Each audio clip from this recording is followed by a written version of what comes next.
Mennään tuonne. Kyllä, siellä on täydellinen telttapaikka. On aurinkoista. Niinpä. Pysytä sinä teltta, niin minä haen puita. La. Mua näyttävät kuivilta. Hei, teltta on pystyssä. Ja täältä tulee puita. Onpa kaunis ilta-aurinko.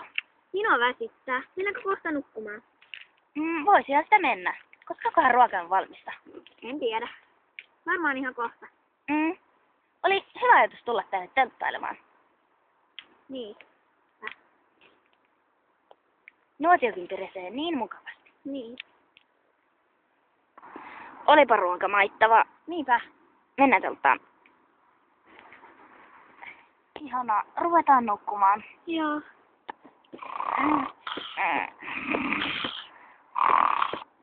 Mikä se on? En tiedä. Onkohan se karhu? Huivi meni silmille. Tämä oli ihan huono idea. Ei enää ikinä tule telttailemaan. No ei varmasti. Vaan sinun syytäsi. Eipäs ole. Nyt se karhu tulee. Huivi meni taas silmille. No se on hyväkin, en näe sitä. Ihana aamu. On, niin onkin. Olen hiljaa. Onko se karhu mennyt jo pois? Käydään katsomassa. Joo. Hei, sehän olikin vain nuottussa. Enää en kyllä tule telttailemaan. Telttaretki pääosissa Dana, Jade.